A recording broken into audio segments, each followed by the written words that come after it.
What up, the PowerShell posse? My name is John, and in the next 5 to 15 minutes, I will show you how you can customize your PowerShell terminal to make you more efficient.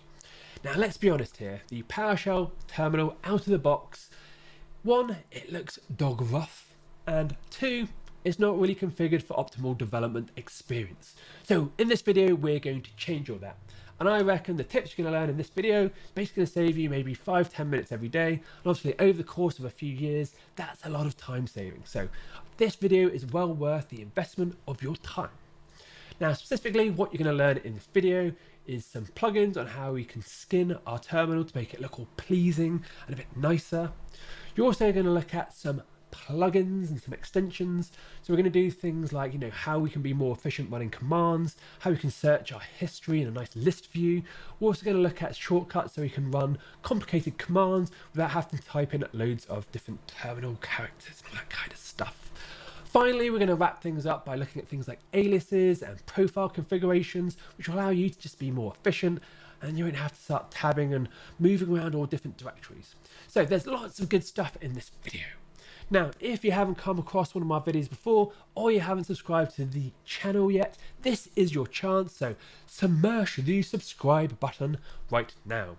This channel is all about making you the best developer you can be, so I do weekly YouTube videos on productivity, CMS, programming tips, all of that beautiful stuff. Also, if you want to help me with the YouTube algorithm, then please click on the like button, and as a little reward, I will show you a picture of a kitten.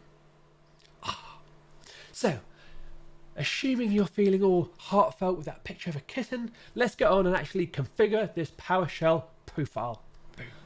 Before we start configuring and installing anything within PowerShell, it's worth pointing out that all the download links, all the programs, all the configuration is available just to copy and paste within the related tutorial below.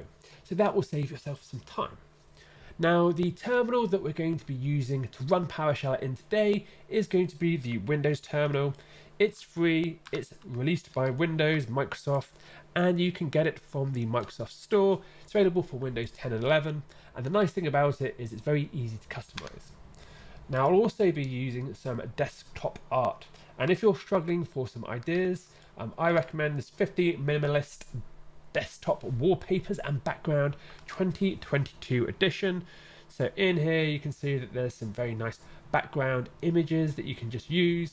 I'm going to use this synthwave looking at background here, but yeah, linked below. Imagine that we all at a party having a great time. Let's be honest, none of us would want to get stuck in the corner talking to boring Mr. Vanilla PowerShell. Not only does he look boring with his royal blue jumper with his little white logo, he's also got no bounce. He's got nothing interesting about him. Not like exciting Mr. Terminal on the left. By allowing us to add in desktop images, opacity, custom fonts, we're going to make things more aesthetically pleasing. And also by installing plugins and different themes, we can actually supercharge the capabilities of doing things like directory browsing. So let's do a quick side-by-side comparison before we install some of these plugins. So first, if I type in ls, we're going to get a return list of all the folders and all the files in that current directory. And as you can see, it's very basically difficult to differentiate between things. We've got a white list, nothing stands out. Now, if we want to navigate our directory structure, we can do a CD and then we can do a tab. And then say I want to go into this one, there's no easy way for me to then start browsing the subfolders. What I have to do is a trailing slash, and then I get access to the things underneath it, and I can do it that way. Compare this to how Mr. Party works. So first off, if I do a CD on the left-hand side, you can see straight away that underneath it, we've got this list view which magically appears. And this list view is powered by my command search history. So this capability is done by a plugin called PSReadline. We'll show you how to install that very shortly. This is really handy when you're doing loads of different complicated commands. Instead of having to reinvent the wheel, or like on the right hand side, constantly press up and up and up and up until you can find the command you're looking for. Simply start off typing it and you can use IntelliSense to find it. Now obviously you don't always want to just use your command history. You still want to do that directory browsing. So by pressing escape and pressing tab, we can then now easily start differentiating. And instead of me having to type in a slash or anything, I can just press the right arrow and I can start doing some directory browsing straight away, which I think is really nice. Now, if I do an ls, actually this is a boring example, let's do the cd, go here. If I do an ls in this directory, what you'll see is the output of the directory view is much different. So first off, we've installed a folder plugin. So this is going to show different folders and icons next to our list view. I've also installed a color plugin, so you can see that all the different files are actually rendering in different colors, and this makes it a lot more easier to visually see all the different files and understand where it is. There will be two parts to our customization. First, we're going to customize Windows Terminal using its default settings. Then we're going to take our customization to the next level by installing a plugin called Oh My Posh. Now, Oh My Posh is going to give us additional styling capabilities. It's also going to allow us to display Git status information within our terminal prompt. So as you can see, we've got a pretty ugly looking terminal on the window in front of us. And one of the things you'll also notice is that we've got these weird question marks. And when you start installing Oh My Posh later on, you're going to bump into the same problem. And this is because you'll need some special fonts installed on your PC in order to make all of this work. So the first thing, let's install these fonts. So what we want to do is head over to our good friends at Google. There's loads of different types of fonts. You basically need to get a font which has glyphs in it. And these glyphs are going to have things like folders and icons. So Nerd Font is the most used one for PowerShell customization. So type in Nerd Fonts, you're going to find this type of page. There's loads of different fonts. The one that I tend to go for is called Cascadia Cove Nerd Font. Click on download.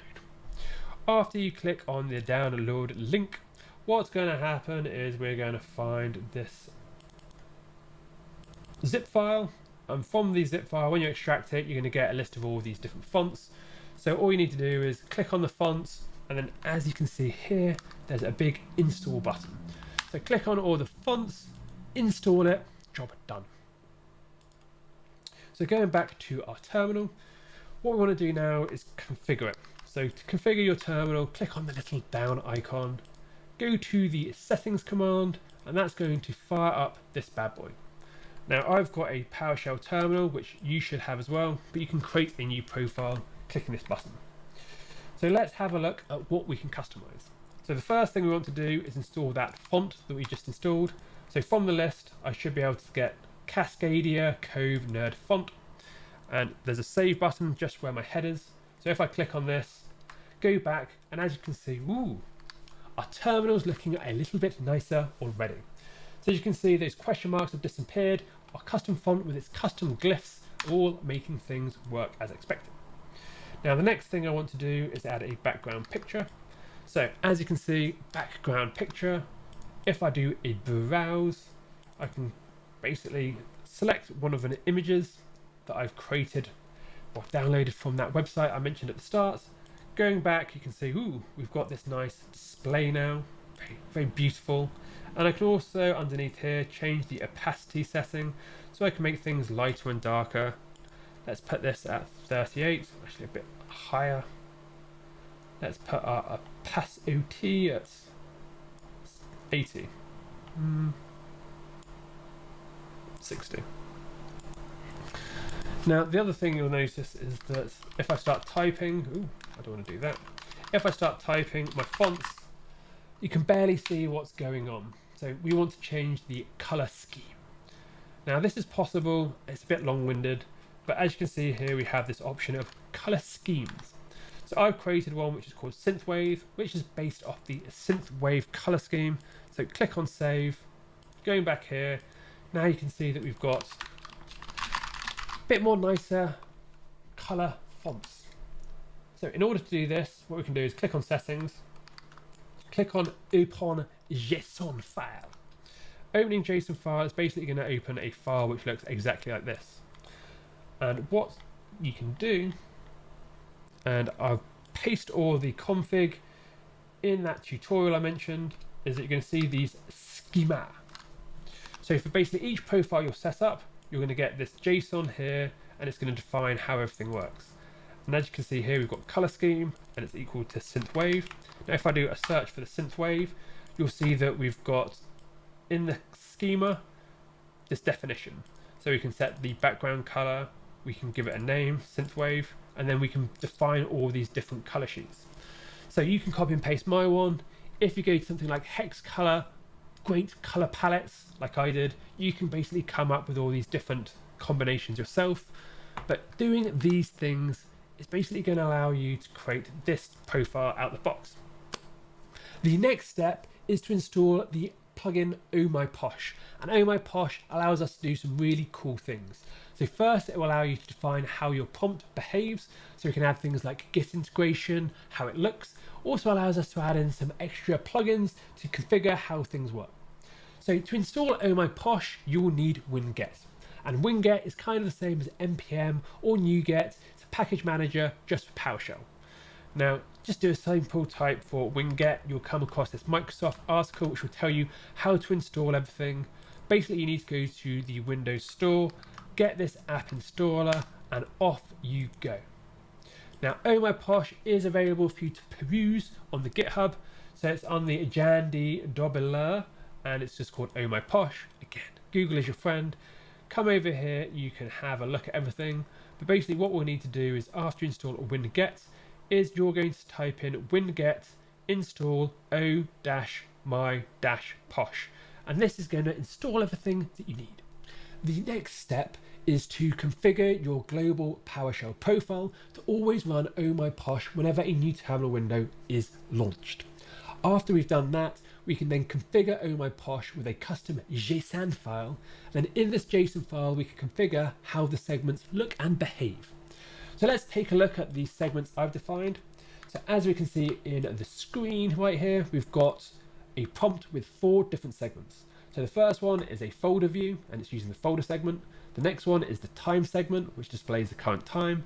After that, we've got the Git, so we can display a load of Git information. And then finally, this last little jobby with the little thunderbolt, this is the admin mode. So if I launch my prompt with elevated commands or in admin mode, then I'm going to get this little icon here. So all of this is first done by making sure that Oh My Posh is loaded every single time that our terminal fires up, and this is done by notepad space $profile. Now doing this is going to launch this file. If you've done no configurations, yours is going to be absolutely empty, so don't worry about that. Now there's a lot in here which might look bit scary, but what we're going to do is just concentrate on the Oh My Posh part now, and we're going to look at all of this other good stuff later on. So in order to run Oh My Posh each time, first line oh-my-posh, then we want dash init, then we need to configure what shell to use. So you do dash shell pwsh. I think this basically means that Oh My Posh will figure it out itself. Then we've got the config option, so you can see it's dash config. Then point this to a JSON file somewhere on your folder system. So for me, I've added mine within my droppy box. This means that I can access this file on any machine that I work on. Then you just wrap it all up with this pipe and invoke expression. So this basically is going to launch Oh My Posh every single time you fire up a new terminal. Now the next step is to configure Oh My Posh, and that is done within this JSON file. So the JSON file is right here. So the JSON file is fairly confusing and might look a bit intimidating at first. This is why I recommend that you just copy and paste this stuff. So as said, everything that you're seeing is linked in the related tutorial below, so there's a gist with all this stuff. Now to configure Oh My Posh yourself, you'll basically get this segments array right here. And within this array, you can add in different objects, and each object here is going to map to a segment. So as you can see, we've got a path segment, we've got a time segment, we've got the Git segment, and the root segment.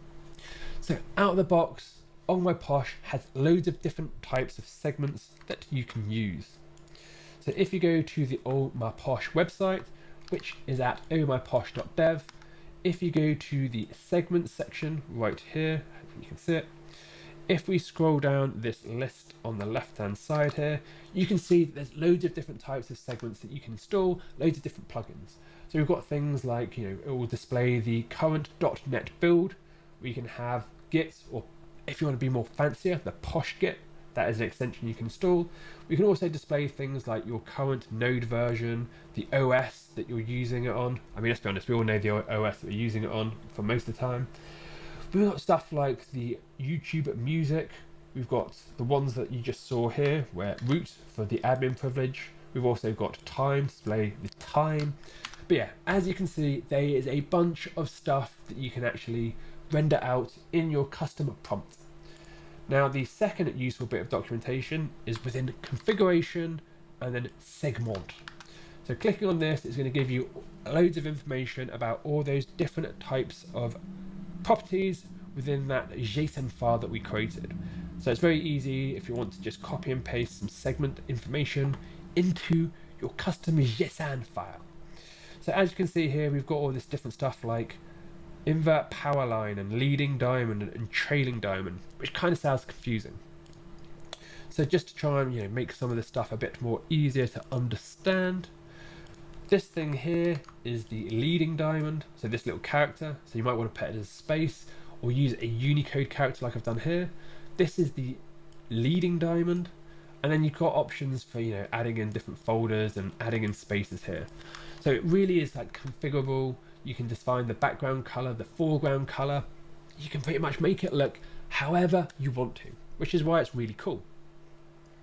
So in order to sort of start updating some of the segment stuff, what you can do, let's quickly prove it out, is that you can come into your JSON file. Let's delete this, make a change, then go back to your terminal, fire open a new terminal window, and as you can see, it's been updated. We've lost some of our segments. Then if I go back in, make another little change, undo what I've just done, fire up a new terminal, we're going to go back to where we were. The next trick up our proverbial sleeve is to enable this cool list view. So whenever we type in a command, we're going to have access to our history in this sweet looking auto-updated view. Now this is done using a plugin called PSReadline.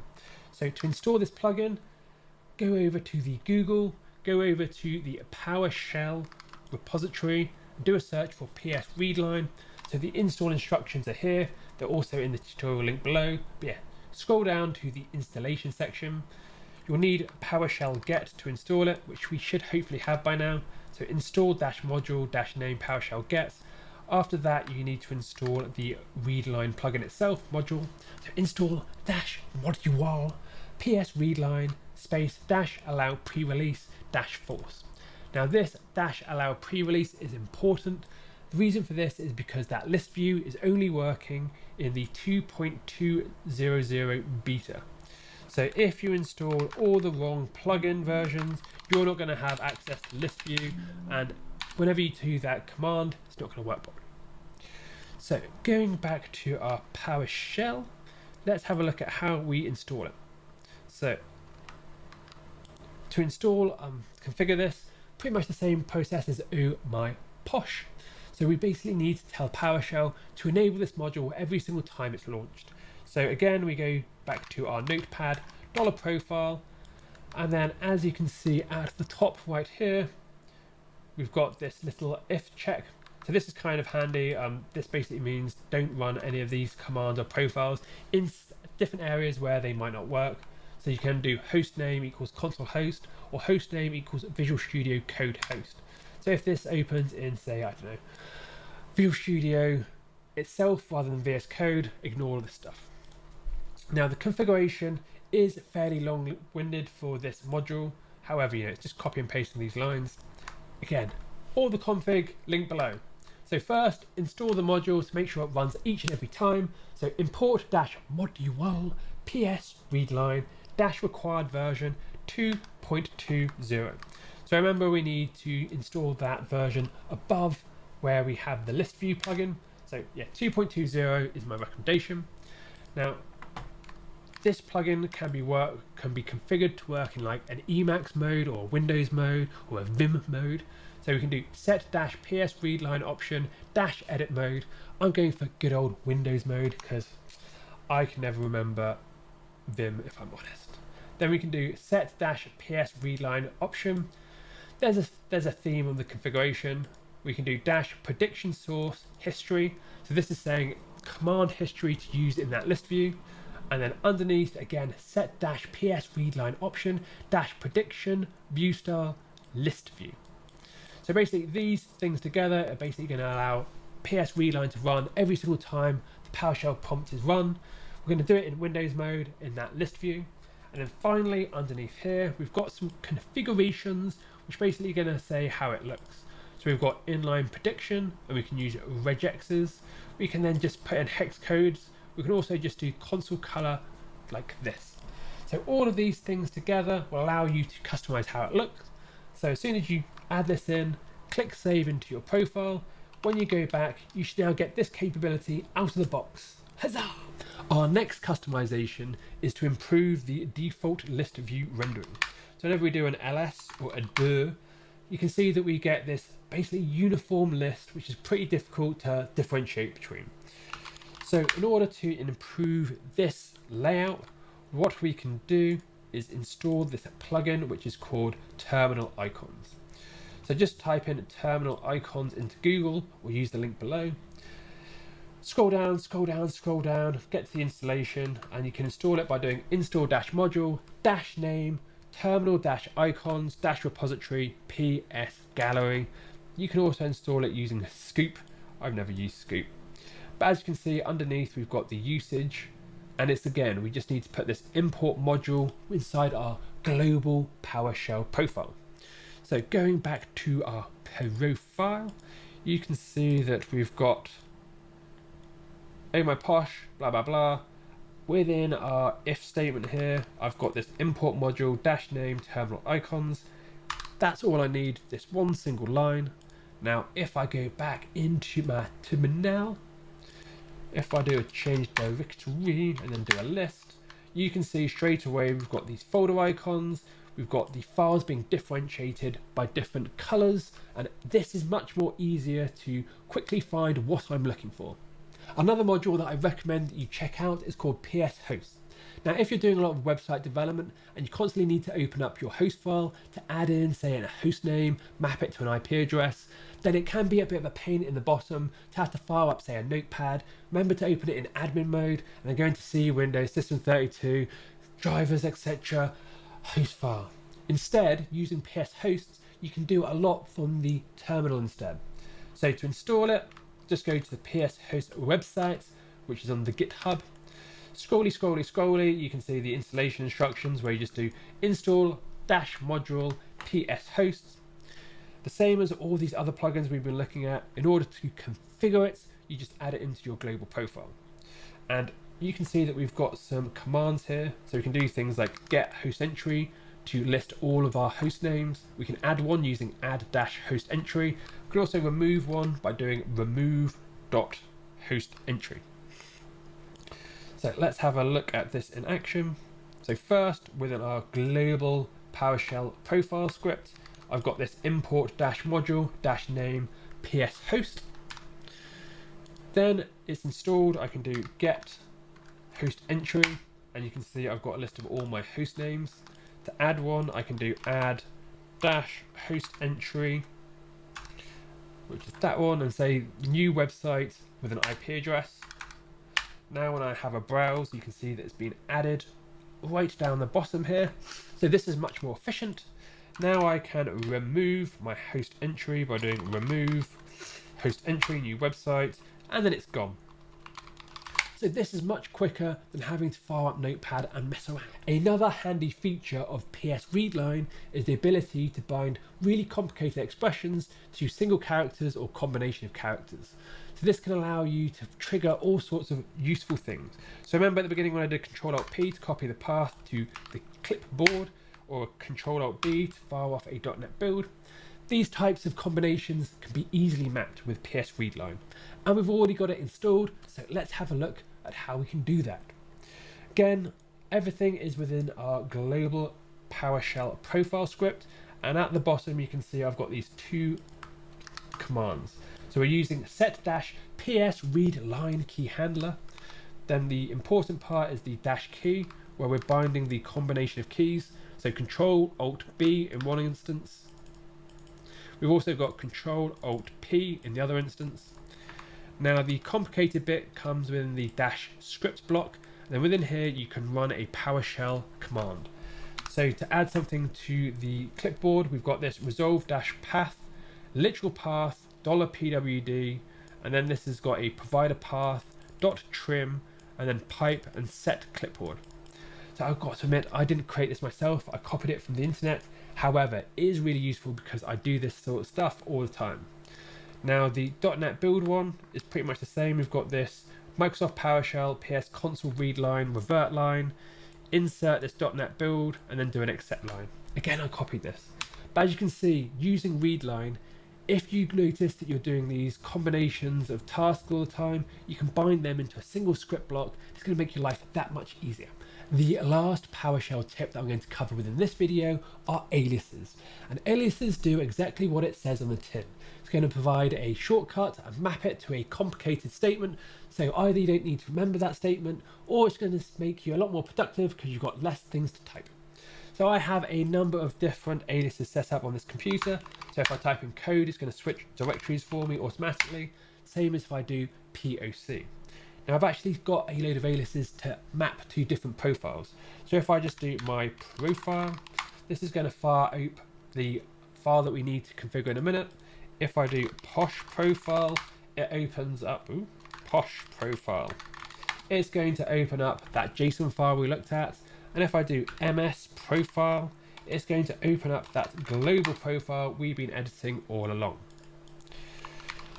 So yeah, in order to do this, all you need to do is basically create PowerShell functions and then put the commands you want to run inside of the functions. The name of the function will be the alias.